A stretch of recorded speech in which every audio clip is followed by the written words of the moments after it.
Welcome back to Chapel Grade 3 and 4 with Miss Dia. Hi, I'm so excited that we have chapel together again. Now we're gonna listen the words of God and we're gonna worship the Lord together. Before that, let's prepare our hearts through prayer. Let's pray. Dear God, Heavenly Father, thank you so much for this morning. Thank you so much for everything that you have given for us. Now we're gonna start the chapel. May you bless our hearts, our minds, our ears, so that we can really focus on the chapel. In the name of Jesus Christ, we pray. Amen. All right, now everybody, let's stand up and let's move around and sing a song for the Lord together.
Wow, what a beautiful song! The next song that we are going to sing is God of Love. I really hope that you will sing this in a prayer manner, as this is a song that speaks our prayer, that speaks our heart on how we see God and how God has been in our life throughout the days. Let's sing together.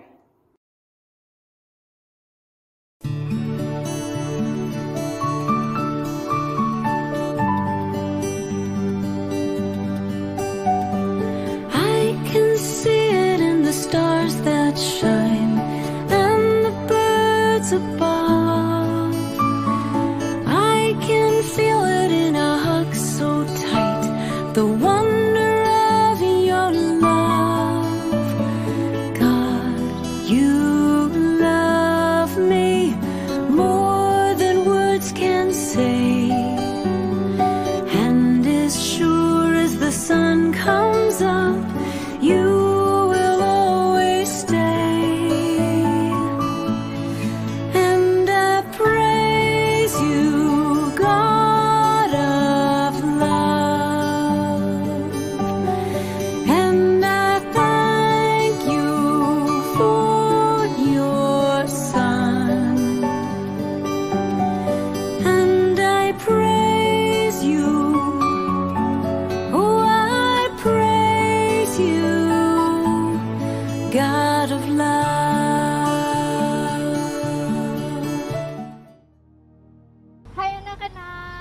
welcome back to our chapel. Ya, senang sekali berjumpa lagi dengan kalian semua ya. Setelah melepas penat kita, lelah kita bisa sama-sama merasakan liburan yang cukup panjang ya. Dan sekarang kita kembali lagi ke sekolah dan kita akan sama-sama mendengarkan firman Tuhan.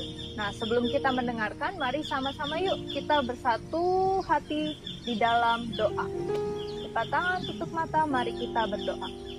Terima kasih Tuhan untuk penyertaan-Mu di sepanjang liburan kami. Kami bisa beristirahat, kami bisa menikmati waktu kami Tuhan. Kami mengucap syukur untuk itu. Sekarang Tuhan, kami mau mendengarkan firman-Mu. Tuhan tolong berikan kami hikmat agar kami dapat mengerti apa yang ingin Tuhan sampaikan kepada kami. Berkati kami semua Tuhan, di dalam nama Tuhan Yesus kami berdoa. Amin. Oke, hari ini chapel kita adalah tentang doa. Anak-anak grade 3 dan grade 4 misalnya mau bertanya, di rumah seberapa sering nih kalian berdoa setiap harinya? Dalam satu hari ya, coba pikir-pikir. Doa makan, doa tidur, doa bangun tidur, doa makan lagi, doa baca firman. Berapa kali kalian berdoa setiap harinya? Dan sekarang pertanyaan selanjutnya, ketika kalian berdoa di waktu-waktu itu, apakah kalian sungguh-sungguh berdoa ataukah kalian hanya seperti merapalkan mantra, Tuhan Yesus berkati makanan ini, amin. Tuhan Yesus terima kasih untuk hari ini, amin. Apakah hanya sebuah kata-kata atau kalian betul-betul berdoa sama Tuhan, berbicara sama Tuhan? Nah, ini pertanyaan yang cukup bagus ya untuk sama-sama kita renungkan. Kenapa? Karena chapel kita adalah tentang doa dan tokoh yang akan kita lihat sama-sama yaitu Salomo. Kalian ingat siapa itu Salomo? Salomo itu adalah seorang raja yang dikenal sebagai orang yang sangat berhikmat. Nah, kita lihat ceritanya dulu yuk. Dari 2 Tawarikh pasal yang ke-7 ayat yang ke-11 sampai 22. Yuk sama-sama buka Alkitabnya. Kita buka dari 2 Tawarikh di Perjanjian Lama. 2 Tawarikh pasalnya yang ke-7 ayatnya yang ke-11 sampai yang ke-22. Mari kita dengarkan sama-sama. Kalian boleh baca Alkitabnya di dalam tas. 2 Tawarikh 7 ayat 11 sampai 22. Demikianlah Salomo menyelesaikan rumah Tuhan dan istana raja, dan berhasil melaksanakan dalam rumah Tuhan dan dalam istananya segala sesuatu yang timbul dalam hatinya. Kemudian Tuhan menampakkan diri kepada Salomo pada malam hari dan berfirman kepadanya, telah kudengar doamu, dan telah kupilih tempat ini bagiku sebagai rumah persembahan. Bila mana aku menutup langit sehingga tidak ada hujan, dan bila mana aku menyuruh belalang memakan habis hasil bumi, dan bila mana aku melepaskan penyakit sampar di antara umatku, dan umatku yang atasnya namaku disebut, merendahkan diri, berdoa, dan mencari wajahku, lalu berbalik dari jalan-jalannya yang jahat, maka aku akan mendengar dari sorga dan mengampuni dosa mereka, serta memulihkan negeri mereka. Sekarang mataku terbuka, dan telingaku menaruh perhatian kepada doa dari tempat ini. Oke, nah itu adalah pembacaan kita dari 2 Tawarikh pasal 7 ayat 11 sampai 22. Tentang apa di situ? Dari perikopnya, judul perikopnya saja kita bisa melihat bahwa itu adalah tentang Tuhan yang menampakkan dirinya kepada Salomo untuk kedua kalinya. Nah, sebelum kita lihat cerita tentang hari ini, kita lihat dahulu siapa itu Salomo. Nah, Salomo itu adalah seorang raja yang dikenal sebagai orang yang sangat berhikmat. Dia mewarisi tahta dari ayahnya. Siapa itu? Raja Daud. Betul sekali. Dia mewarisi tahta kerajaannya dan dia menjadi raja atas Israel. Lalu di sini Salomo melihat Tuhan untuk kedua kalinya. Tuhan menampakkan dirinya kepada Salomo. Sebelumnya apa yang terjadi kepada Salomo? Kenapa tiba-tiba Tuhan muncul di hadapan Salomo? Sebelumnya Salomo itu membangun sebuah mezbah, sebuah bait Allah, ya. Nah, jadi di sini Salomo itu berdoa. Salomo membangun hubungan yang dekat dengan Tuhan. Dan ingat, Tuhan pernah berjanji kepada Daud bahwa Tuhan akan menyertai kerajaan dan keturunannya, dan termasuk Salomo juga. Dan Salomo berdoa agar Tuhan senantiasa beserta dengan dia, menyertai dia dan juga segala umatnya, ya. Nah, dari sini, dari 2 tawarik tadi kita lihat bahwa sebelumnya Salomo berdoa kepada Tuhan dan Tuhan mendengar hal itu. Kalau kalian baca dari 2 tawarik pasal ke-7 ayatnya yang pertama, Tuhan menampakkan dirinya dengan api turun dari langit. Ketika Salomo berdoa bersungguh-sungguh kepada Tuhan, Tuhan senantiasa mendengar doanya. Tuhan bukan berarti Tuhan diam saja ketika Salomo berdoa, ya. Tuhan mendengar dan Tuhan menampakkan dirinya kepada Salomo untuk kedua kalinya. Dan kita dapat belajar dari sini bahwa Allah itu tidak pernah tinggal diam. Allah itu selalu mendengarkan kita, selalu mendengarkan doa yang kita panjatkan setiap harinya, setiap waktunya, ya. Allah itu juga tidak jauh dengan kita. Allah itu hanya sejauh doa kita loh. Kalian berdoa, itu Tuhan ada di situ. Tuhan mendengar doa itu. Tuhan gak pernah jauh-jauh dari kita. Tuhan itu ada di tengah-tengah kita semua. Nah, lalu dari pembahasan kita tentang doa Salomo, apa yang dapat kita pelajari? Yang pertama, doa yang benar di hadapan Tuhan. Nah, contohnya seperti apa? Bagaimana doa yang benar di hadapan Tuhan? Kita ambil contohnya dari Raja Salomo, ya. Raja Salomo berdoa kepada Tuhan, dia meminta hikmat agar dia menjadi raja, seorang raja yang bijaksana, yang berhikmat. Nah, dia meminta hikmat bukan untuk dirinya sendiri, tapi untuk memberkati orang-orang di sekitarnya. Contohnya seperti apa? Kalian masih ingat tidak?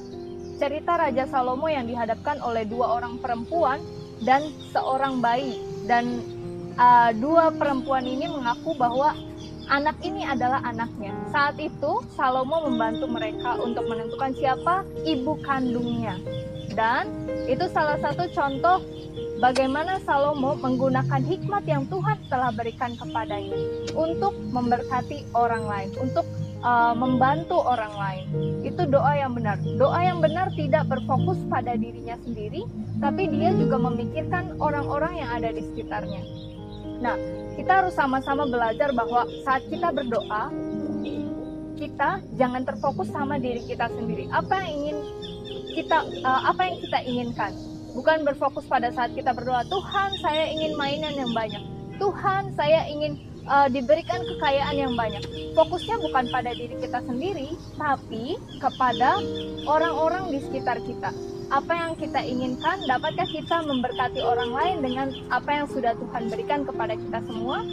Nah, lalu yang kedua adalah doa itu nafas kehidupan kita. Kenapa dibilangnya seperti itu? Apa maksudnya doa adalah nafas hidup kita? Nah, kalian tahu sendiri bukan bahwa hidup kita ini adalah pemberian dari Allah. Tuhan adalah sumber kehidupan itu sendiri.